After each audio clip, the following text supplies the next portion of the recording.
to the gallery of curiosities. I am, as always, your humble host, Osgood. I have to finish a little chore. You will remember that dreadfully dull spirit that was loose in the gallery the last time you visited. Well, it took some doing, but I managed to capture it. A little trick I picked up from a Taoist vampire hunter. Though I must say, at my age, doing that final aerial is no small feat. All we need to do now is place these little slips of yellow paper to seal the jar, and that should be that. There. Let's go put him on the shelf with all the other bottled spirits. It seems there should be something one could do with these souls rather than keep them on a shelf. Let's have a story while I ponder that. Kelly A. Harmon used to write truthful, honest stories about authors and thespians, senators and statesmen, movie stars and murderers. Now she writes lies, which is infinitely more satisfying, but lacks the convenience of doorstep delivery. She's an award-winning journalist and author and a member of the Science Fiction and Fantasy Writers of America. She is a Baltimore native and has written the Charm City Darkness series of books. It will be read for us by Mr. Wulf Moon.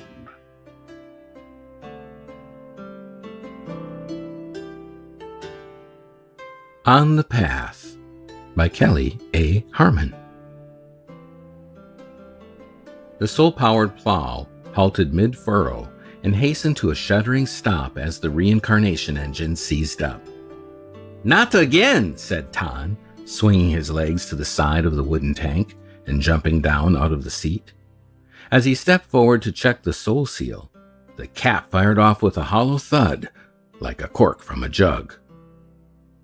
Thick white steam, more creamy than translucent, escaped the ruptured tank with a shrill whistle, erupting geysers straight into the air until a strong gust of north wind blew it toward Jo-Rung. Tan could almost hear the screams of the souls in the din. "Mada!" he yelled, pulling off his gloves and slapping them on the tank. "Curse you to hell if you touch my wife or children!" he shouted to the escaping vapor. "Leave them alone or I'll kill you the moment you're reborn!" Thank the gods, the steaming cloud moved toward town and away from his home. The south wind had blown the last time this happened. He remembered that time well. Both his wife and 2 teenage daughters became pregnant that night. His youngest child was 8, his 2 grandchildren the same age, all born only days apart. That accident brought both joy and pain. 3 more mouths to feed indebted him to the temple, for he could not pay his promised offerings on time. Yet he'd been blessed with more children and grandchildren who would grow up together, and he'd been compensated with larger herds. He'd earned 2 additional milk cows, several twins of sheep, doubling the flock, and the chickens destined for the soup pot all laid eggs the very same night. He had siphoned the souls off those eggs after cracking them for breakfast the next morning. But those souls had been infantile and had powered his reincarnation engine for less than a year. These souls he'd worked more than 8 years. They were not young like the others. They'd spent time in the engines, for which they should be compensated on their journey to Tao. What happened to escaped souls after spending 8 years on the path of reincarnation? He was certain he didn't want to know. Tan looked back at the ruptured tank. Its silk-smooth sides and dark oiled wood denoted many years of loving use and care. Could he forget about it? Ignore the tank breach and continue as if nothing had happened? he'd have to revert back to manual farming, and Hung and his daughters would have to join him in the fields. He shook his head. I don't want it to come to that, he thought, yet he didn't know if he could do this a second time. The north wind blew again, cutting through the high collar of his quilted tunic, and Tan shivered. He plucked his bamboo hat off and ran a calloused hand through graying black strands, escaped from his waist-length queue, and walked to the mud brick cabin he shared with his wife, daughters, and grandchildren. Yes, he could do this again. Admit the failure of the tank to the priests, start once more with a new batch of souls. It was easier than asking his family to help. Mud sucked at his clogs as Tan neared his home. He'd reserved the driest section of land for the grain fields, and as a result, the house wallowed in mud in the rainy season. To compensate, Tan had raised the building up and built a wrapping porch around all four sides of it. In the summer, he and his family slept outside upon the wide deck in much more spacious comfort than their tiny rooms allowed. He walked up the 4 steps to the porch, kicked off his shoes, and stepped over the raised sill of the door before entering the house. Hung? He called, pushing in the wooden door. She looked up from the steaming pot of rice on the brick stove. "Eh?" She smiled, settling the lid back on the pot and walking toward Tan. She halted at his next words. "We have need of a priest," he said. "The tank on the reincarnation engine burst again." Hung moved her hands to her womb, pressing against it as if to block entry. "The wind is blowing north," he said. "You have nothing to worry about." Slowly, Hung lowered her hands, as if not quite believing. She looked to the tiny crowded altar in a small alcove in the rear of the house. "Shall we?" "Yes, of course," he said. "There's no sense jinxing our luck." He walked to the altar and bowed, then lifted 3 new sticks of incense, lit them from a ceremonial candle, and placed them in a burner. Without being asked, Hung gathered together a sack of tangerines for Tan to take as an offering to the temple. Tan bowed toward the altar again, then met Hung at the door. "I won't be gone long," he said, taking the sack. Tan climbed the mountain to the temple. Compared to the Boga Da Fong, this mountain was a hillock, but knowing that didn't make the climb any easier. "Old grandfather," he prayed to the father of all gods, "I understand the need for the privacy of those who serve the gods, but could not this privacy be found on less steep ground?" Then he saw the red-headed crane, a sign of luck and immortality. He bowed to the crane and continued. Perhaps old grandfather sent him a sign by way of the bird. The temple abutted the mountain face on a narrow plateau near a narrow, rapid stream. A slender footbridge, painted red with yellow lotus blossoms and hung with tiny brass bells, arched over the small stream and deposited those who crossed to within a few feet of the temple. Tan could see that the rice paper door of the temple stood wide. 3 priests sat cross-legged on the porch in a bit of watery sunshine. Eyes closed, they breathed as one, hands in their laps, clasped in Chun's supplication. Inside the temple, a freestanding altar squatted behind them, wisps of burning incense whirling to the ceiling. The smell of honeysuckle, his favorite blossom, reached Tan before he set foot on the bridge. Smiling, he decided the monk's choice of incense must be, like the crane, another sign of good luck. Tan walked across the bridge, bells jangling with each step, discordant in the quiet of the mountainside. Below, the current sang over the rocks, peaceful in comparison to the clangor of the bells. He stopped on the other side and bowed, waiting for the priest to acknowledge him. Only those seeking favors climb the mountain bearing gifts, said First Priest Sheng.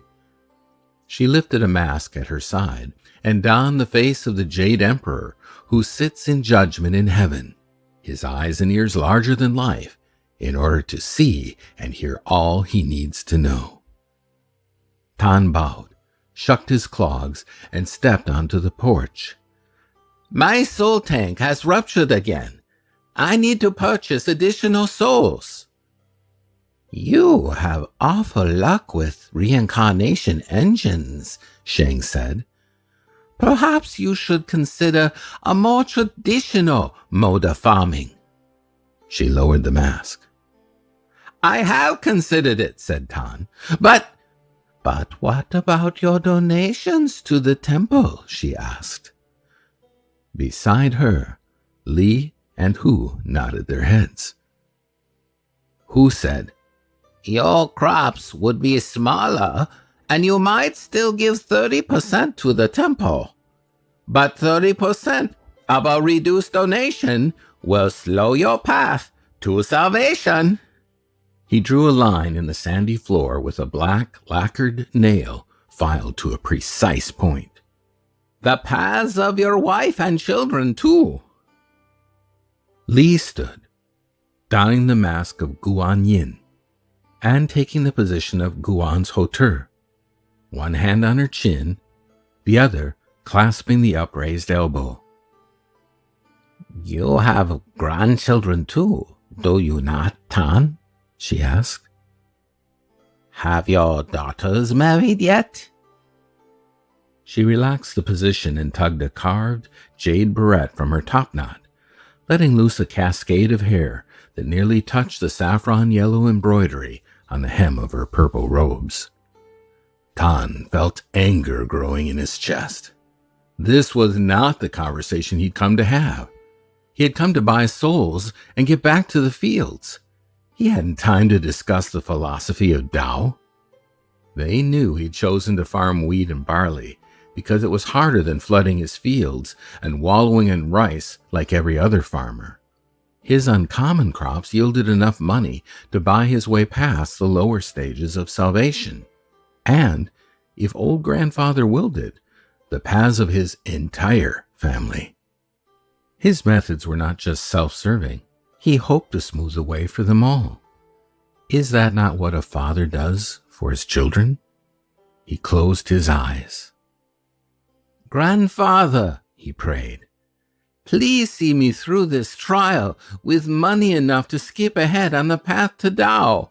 And please, grant me the ability to remain calm in your temple among your most ardent followers.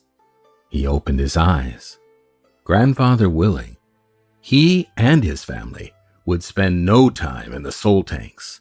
Years in a reincarnation engine, only to be expelled in a single steaming overload into the belly of a nearby cow, or God's forbid, the belly of a chicken, only to be plucked, boiled, and eaten, and tossed back on a lower path to begin again. That wasn't for him. He could afford to be above that. He'd worked hard and given much. Wasn't he willing to sacrifice luxuries he could well afford to secure a place in the Tao that much sooner? He thought, I have scrimped like a millet farmer, worn patch pants, fed my family the meals of a less prosperous man, so to make the path to heaven shorter for my family. Surely with his work and his money, they could make themselves a place on a higher plane when they died in this lifetime.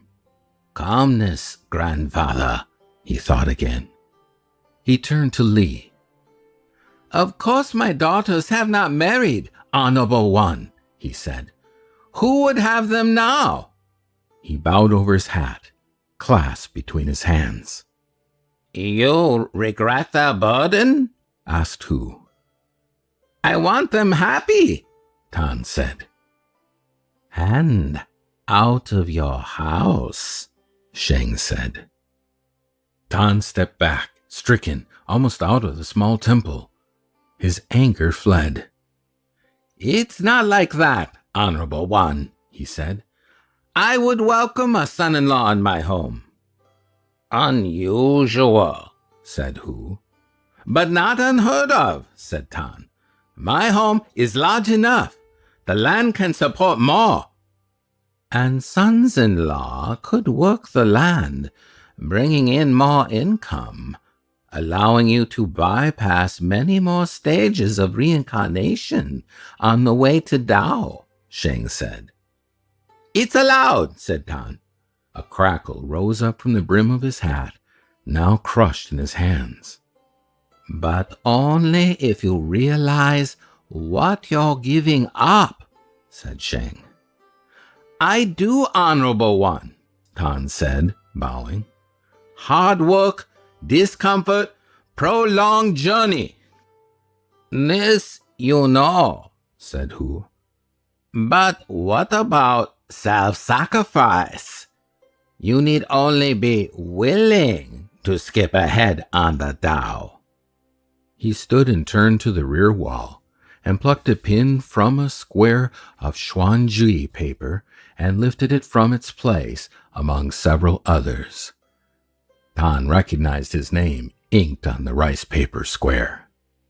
Hu lowered the square along the Tao path and pushed the pin back into the wall.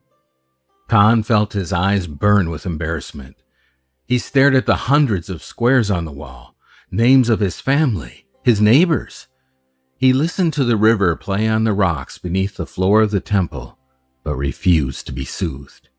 Tan longed to tear his name from the wall, all the names, and dump them in the rivers that rushed away down the hill. Biting back the angry words inside him, he bowed and said, Honorable Sir, I do not understand. You have not learned from your experience, Hu said. But I have paid, Tan said. My daughters have paid. Indeed, Hu said, lifting the rice paper squares with his daughters' names painted on them and replacing them fractionally higher than Tan's. We're certain that your daughters have learned from their experience, Hu said. He could not be calm. Before he embarrassed himself, Tan bowed, a chicken-like bob of his head, once to each priest, and turned to leave. Wait, Sheng said. Did you not come for more souls? Tan wished to deny it and storm from the temple, but without the souls, he could not plow as much land. Without the land, he could not buy his way to the next plateau on the path. Young souls, he demanded, knowing their eagerness to work would provide his plow with more power. Hu held out a clay jar stoppered on both the top and the bottom with cork, and named a sum 3 times what Tan had paid the last time. Robbery, Tan said. I won't pay that. Is any price too expensive to buy yourself a higher plane of existence? Asked Sheng. Tan bowed. I'd plan to donate 2/3 of what you ask for myself and my family's existential journey. Good deeds are worth more, Li said, raising the face of Chun Quan to mask her own. And take much longer, Honorable One, Tan said. He did not remind Li that Chun Quan did not perform his good deeds until after he ascended into the heavens. Instead, Tan drew a wallet from the bag tied at his waist and handed over payment for the jar. We will gladly give over these souls for nothing, said Li, now wearing the smiling mask of the trickster Wu Chun. If, he asked. If you search your heart, said First Priest Sheng, slipping on the well-worn mask of old grandfather, you'll know the answer and will place yourself firmly on the path. Tan bowed and walked down the steps, then turned his back to the priest retrieved his clogs, and made his way homeward, the sound of the wooden soles of his shoes striking off rocks and echoing on the stony path all the way down the hill. Tan returned to his fields, stopping first at the small barn for a clay pot of resin from the Ma-wei tree, and walked to the soul engine.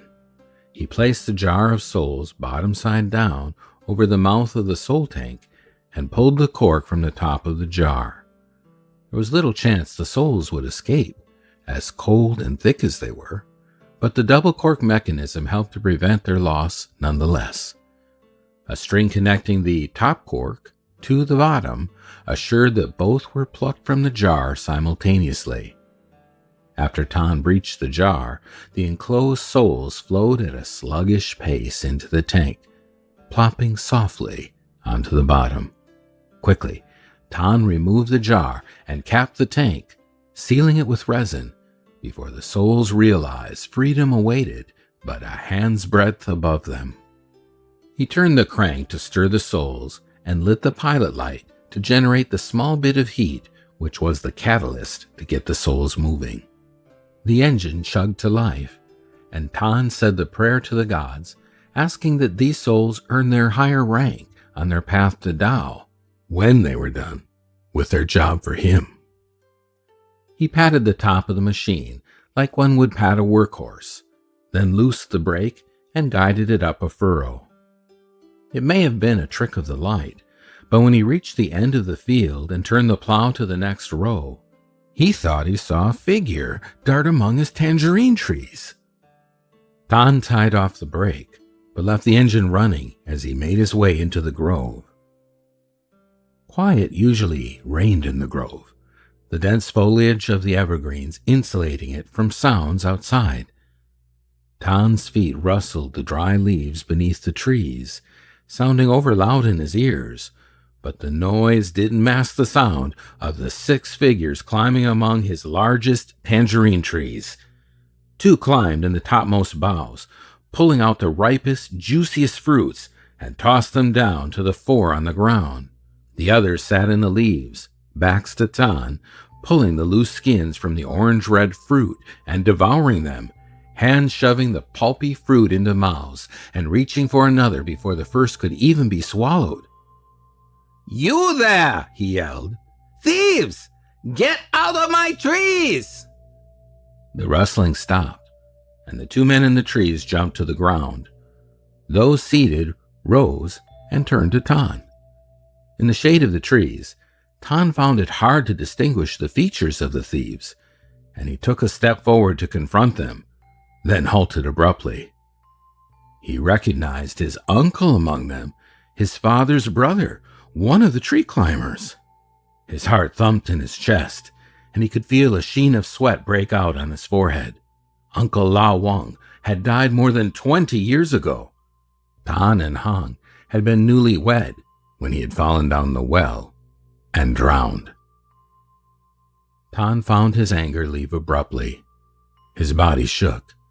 He thought he would have been less fearful when meeting the ghost of his own ancestor. Still, he bowed deeply. "Uncle, my apologies. You are, of course, welcome to my tangerines, as are your companions. Is there else you would like?" He looked closely at the others, recognizing none. Like Uncle Lao Wang, their faces were colorless. Clothes, too, were the color of bleached bone. At a distance, they'd looked to be wearing white, but this close to them, he could tell the whiteness derived from their state. Lao Wang bowed. "We'll gladly take your tangerines, Tan, and anything else you may have to offer. We're hungry," he said, eyeing the fruit. "Hungry like we've not eaten in decades." "But why would you hunger, Uncle, when the village always provides for the ghosts?" Lao Wang smiled and raised a hand to Tan's shoulder, turning him to face toward home. "It's hard to visit on the holy days when one is trapped in a reincarnation engine, nephew, he said, patting Tan across his shoulders with a hand that felt suspiciously solid for that of a ghost. Solid, yet soft and gummy, as though it lacked bones, and perhaps skin, but held substance nonetheless. The reincarnated souls sat at his table, crowded together shoulder to shoulder, eating sticky rice balls, a bit of fish, and more tangerines. Hong scurried from table to stove, unsmiling, filling bowls, splashing water into cups, and hovering nearby, frowning at the mess they made of her house. In the light, the ghosts were harder to see, a paleness against the luminance of day. In the place where they might once have had a belly, hovered the consumed food they slurped and gobbled, a dark mass against the paleness. But they had no flesh to keep it in. When Lao Wang reached for his third tangerine at the table, the action of bending at the waist extruded a glop of the masticated repast onto the dirt floor of the home. As if they didn't notice, the visitors continued to eat. Tan looked at Hang with raised eyebrows. She shrugged back, the most minimal raise of shoulders, as if not to draw attention to herself. Tan cleared his throat. "Uncle," he said, "I am honored to serve you in this life, but I am curious." Lao Wang looked up from his plate, smiling. "I know what you want to know," he said, reaching for another tangerine and turning back to the meal at hand. Between bites, he said, "I didn't know when I gave up my soul to the reincarnation engine that the possibility even existed for me to return to this earth as me." He reached for a cup of water, lifted it quickly to his mouth, drank, and sat it back down again. "I am not the ghost of your ancestor, Tan. I am your ancestor, back to life, reincarnated in the engine, rather than the Tao." Hang backed away from the table. Tan felt himself longing to do so as well. Not the ghost of his ancestor, but not really his ancestor? Then what? And how long did Uncle Lao Wang intend to stay? Tan crossed the wooden bridge to the temple and rang the bamboo chime to request an audience with the priests. His face and hands felt the cold of the day, but he was warm from the hike. Only a moment passed before the rice paper door slid open a fraction to admit him. Heat rolled out the door, warming his face. Tan bowed. "I need an exorcism," he said. Hu stepped back to admit Tan, then closed the door behind him. "Perhaps you would like to pray first," Hu said. He reached for a mask. "To whom?" Tan asked. "To the ancestor you wish to exorcise? I have no need to pray to him when he is in my home, consuming my profits, as easy to converse with as you." The recitation did not seem to faze Hu. Had he seen this before? Tan wondered. Hu bowed, sliding the mask to a small table. He turned away from Tan and lit some incense in a small brazier, then bowed over it. "Let's talk of this exorcism," he said. As head priest, Sheng performed the exorcism. She carried a mirror etched with the 8 spiritual trigrams around the edge, the symbols for sky, earth, water, fire, thunder, wind, mountain, and lake, and led the way to Tan's house. Hu carried a chicken and a ceremonial knife with which to slit its breast. Li brandished a staff with 8 cross arms at the top, each holding 8 brass bells engraved with the 8 trigrams. Tan pulled a cart, containing 6 earthenware jars, one for each spirit invading his home. The priests approached Tan's house, ringing the bells, flashing the mirror, and chanting the exorcism ritual. Lao Wang stood on the raised wooden porch as they arrived and said, "An exorcism? What ghost do we banish today?" He smiled open-mouthed, and Tan could count the wood grains on the weathered door of his house through Lao Wang's gaping maw. He felt the gorge rise up in his throat, but forced it down. He could be brave with the priests here to help. Lao Wang, Sheng bowed. we come to remove you and your friends. Would you be so kind as to enter the jar yourself? Tan removed the first jar from the cart and set it on the spot Sheng indicated. Lao Wang laughed. "You cannot exorcise me," he said. "I am not a spirit." He walked down the steps, holding a hand out to Sheng. "Feel me. Trust what your hands touch if you can't believe what your eyes see."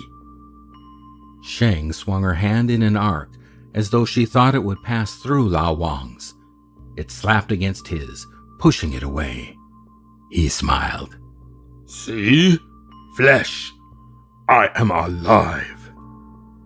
Not quite, said Sheng, looking down at her palm, rubbing her thumb across the pads of her fingers.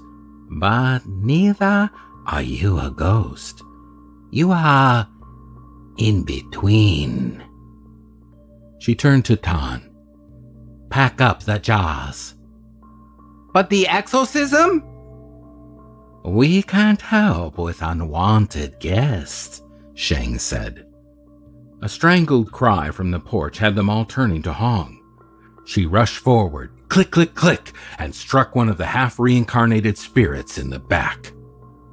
He flew off the porch, landing in the dirt by Sheng's feet. His flesh ripped, leaving a slit large enough for the soul to escape. A whining keen erupted from the tear. Sheng reached for her mirror and motioned for Tan to open the nearest jar. Vapor, like steam from a kettle, hissed from the reincarnated corpse. Sheng held the mirror above it, and with expertise learned from years of practice, rebounded the escaping soul into the jar. Tan slammed down the lid. Chanting, Li rang bells over the jar. Hu wrung the neck of the chicken and gutted it, then marked the jar with blood. Sheng dropped the mirror and with intricate hand motions performed the mudra necessary to seal the soul within. Hong stared in open-mouthed horror from the porch, but quickly snapped from her stupor. She rushed forward again and shoved the 4 remaining souls from the porch. 4 more times, Sheng used the mirror to direct the souls into earthenware jars. Lao Wang said to Sheng, "You condone this?" Sheng bowed. I can neither condone nor not condone. "But this is murder," Lao Wang said. I'm not so sure, since you are neither alive nor dead. I will meditate upon it. She turned to leave. By custom, you are still welcome in Tan's home. "And be murdered in my sleep?" Sleep, interjected Tan. You have not slept yet. All you do is eat, eat, eat. He is not welcome at your house? Sheng asked, turning to Tan and lifting a brow. Tan looked to Hong. With a negative shake, perhaps imperceptible to the others, she let Tan know her wishes. He would serve a special penance in the bureaucracy of hell for that, he knew. But he was willing. Han gave him the courage. No, Tan said. he is not welcome. Sheng said to Lao Wang, You may stay with us. Tan's face burned with shame. What he was not willing to do, the priest would do in his place. He would have to increase his temple donations twice over for them to keep up with Lao Wang's appetite. Sheng said, "Load the jars back on the cart. Lao Wang."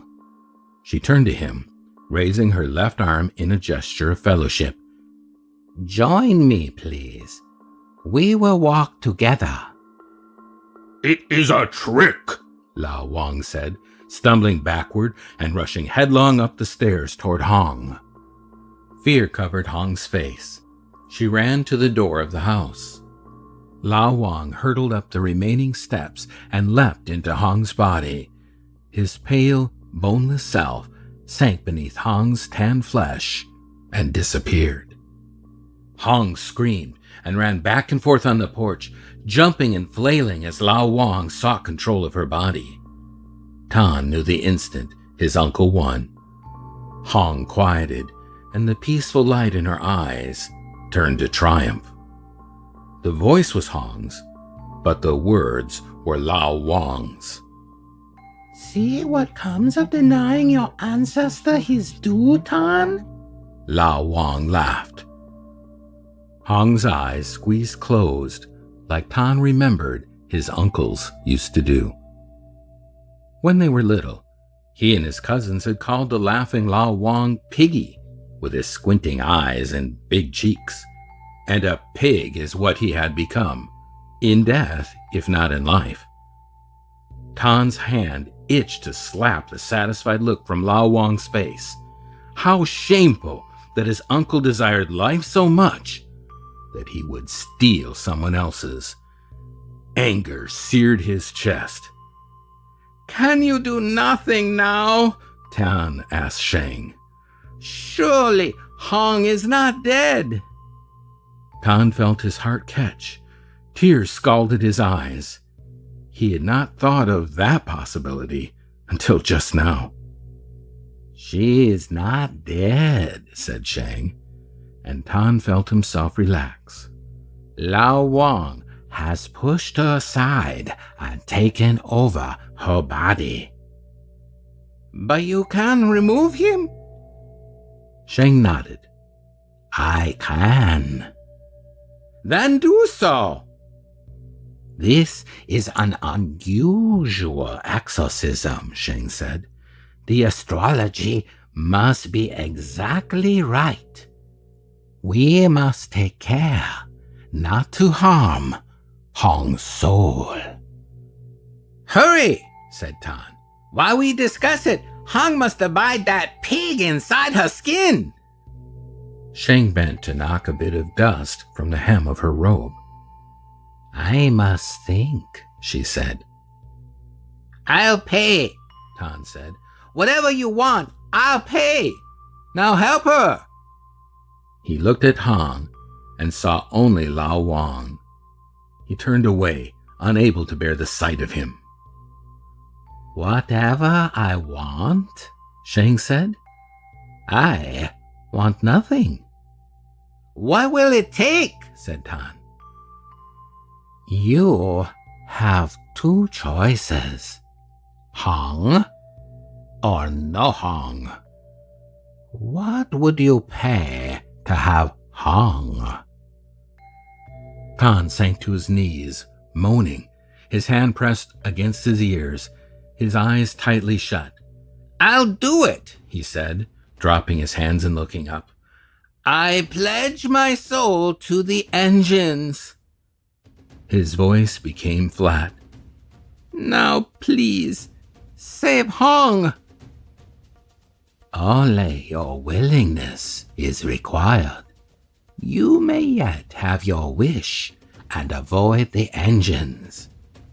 She nodded at Hu. Hu tightened his grasp on the ceremonial knife.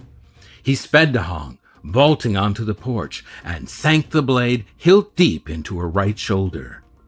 Tan looked on with horror, the event happening so quickly he couldn't voice his denial. Hong staggered, the wooden treads of her shoes thudding unevenly on the porch as she appeared to search for balance. Her face paled, and she sank back against the wall of the house, supported by Hu. The edges of her figure blurred, and Lao Wang pitched forward, peeled from her body. He somersaulted off the porch, landing in the dirt on his back. At his right shoulder, a hole gaped in the whiteness of his flesh. No blood poured forth. As if unwilling to shed the skin it so recently wore, Lao Wang's soul took long moments to exit the wound. Only slender, tentative curls of vapor exited the slash. Shang lifted the bells at her waist in one hand and her mirror in the other. Baiting the soul, she shook the bells in an intricate pattern, their brass intonations dull in the humid afternoon. Like a moth to flame, Lao Wang's soul swooped through the hole and battered into Shang's mirror. Tan waited, lid poised open over the last empty jar. Lao Wang's soul caromed off the underside and slid helpless into the earthenware container. Tan slammed down the lid, then sank to his knees, breathing deeply. He looked up at Shang. "I don't understand," he said. "You said you could do naught. Then there was talk of murder, and yet—" He broke off and turned to Hu, pointing. "You came forward, and as if you had planned the taking of his soul." Hu smiled, and Shang looked as though she might like to. "Pity," Tan thought. "They couldn't hide behind the mask here." Shang said, "We had no plan other than exorcism when we came today. Opportunity presented itself when Lao Wang stole Hong's body. Who knew exactly what to do? And so, your problem is solved. With your help, we shall return these souls to the temple so they might be cleansed. Would you be interested in using them again?" Tan shook his head. "No!" "But these souls have worked for you for years," she said. "They know what to expect of you. You know what to expect of them." "I know more about these souls than I care to know." Shang nodded, then turned to Hu and Li, who had begun the ritual binding of the corpses on shrouds of white. Tan could see that neither looked happy. He knew corpse binding provided little joy for anyone, but this task irritated more than most. As Li and Hu grasped the bodies by shoulder and ankle, the bodies ripped as easily as the flesh of the tangerines growing in the fields beyond his house. He turned away. Hong, bloodied and bandaged, watched tight-lipped from the porch. She would not leave, he knew, until all the bodies were gone. Nonetheless, his heart felt light as he loaded the jars onto the cart and began the journey back to the temple. He may eventually spend time in an engine, also perhaps in one of these very jars, but the rest of his family would not. He smiled. Good deeds cost nothing, but were more valuable than a lifetime of profits.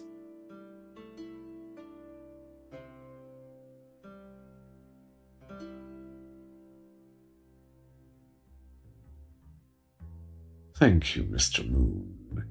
Do come read for us again. Perhaps I should keep an eye on the Eastern antique markets and see if I can find some apparatus that would give these poor souls something useful to do. Speaking of work, the editors have been getting rather restless of late, so I believe it is time to put them back to work.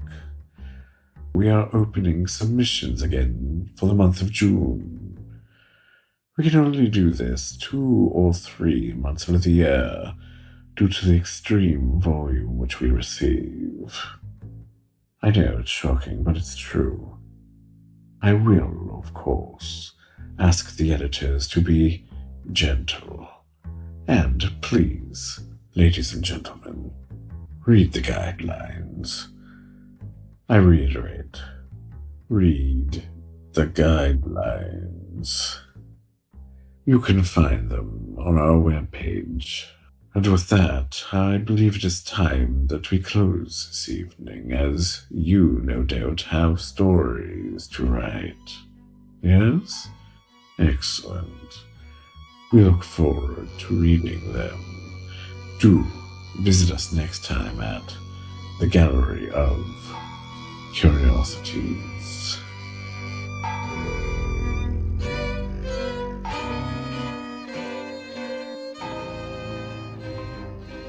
Gallery of Curiosities is produced under a Creative Commons International 4.0 non-commercial attributions, no derivatives license. Don't sell it, change it, or make a transcript. For the benefit of your immortal soul's progression along the path, be sure to give us a 5-star review on iTunes. Our theme song is Ashes, Ashes by Deus Ex Vapora Machina. This episode was produced in May of 2018. For full show notes, visit us on the web at gallerycurious.com. Read the guidelines.